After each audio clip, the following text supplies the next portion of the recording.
We spend our lives running.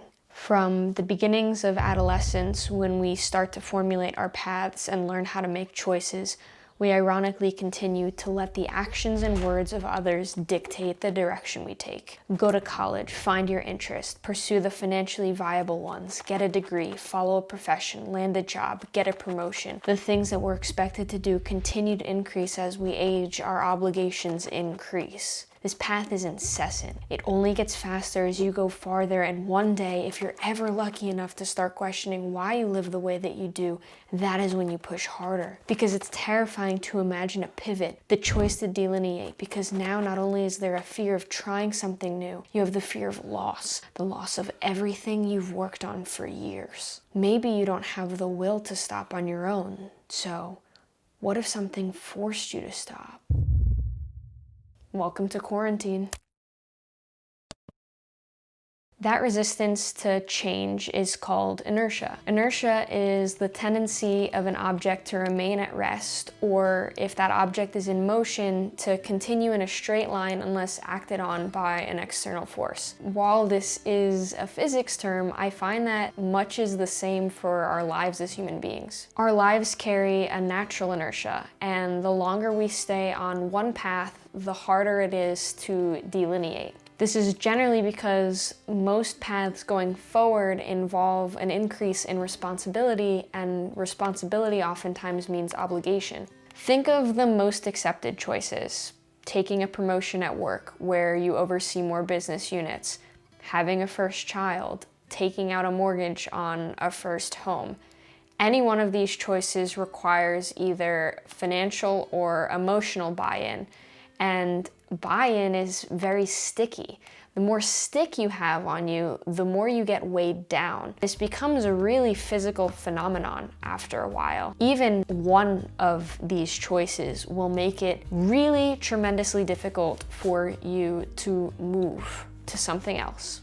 Obligations weigh us down. They make it harder for us to move, to be agile, to make a pivot. That weight also makes the effects of inertia more pronounced. Think of trying to get a train to come to a stop versus just trying to stop yourself from a run. Our choices compound and connect as well. So, for example, it will likely become a lot harder for you to want to leave a job that's financially safe and secure and brings in a lot of money once you have a child, because now it's not just about your choice and the way that you're living your life. The choices that you make are impacting some other person. Responsibilities have a way of intertwining. So the more that things connect, oftentimes the more they constrict. The more that you take each one of these little choices and put them together into a web, the more they're going to entangle you. There's absolutely nothing wrong with obligation or responsibility. You just need to make sure that you understand where you're going and why you're going that way, and that the why is an action that you are consciously choosing to take. So, what does quarantine have to do with all this? Because stopping is such an emotionally and physically challenging thing to do, we rarely bake it into our day-to-day lives. But the challenge in doing it is not a valid excuse or justification to not try to do it. And now that challenge has been forced upon us by way of quarantine. Quarantine is your chance to reflect on the path that you're on and to decide if the path that you're headed on is going to lead to the outcomes that you desire.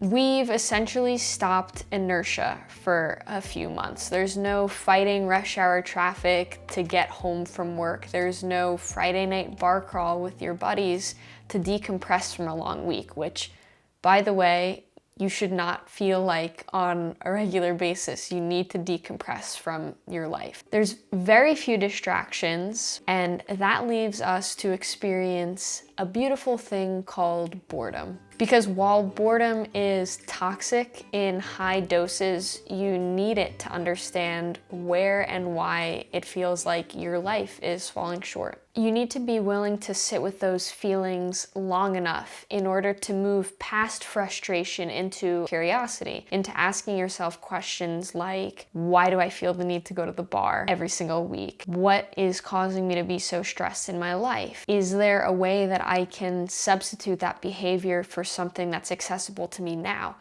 Am I happy? Curiosity leads to reflection, and if necessary, reflection will lead to action. Wherever you are, whatever your personal circumstances might be, I hope that you can re-engineer this hopefully once-in-a-lifetime tragedy into opportunity. I hope that you can utilize the very difficult and exhausting process of slowing down as a springboard for reflection. And truth be told, I really do hope that none of you need to take action after this period of self-reflection. I hope that you're happy. I hope that you're proud of the paths that you've taken. I hope that you feel like this is a relatively minor inconvenience for you in the grand scheme of things. But if it's not, then I wish you the courage to make a change, the faith that you can, and the understanding that inertia is a decision that you deserve to make. Thanks for being here. I'll see you next week.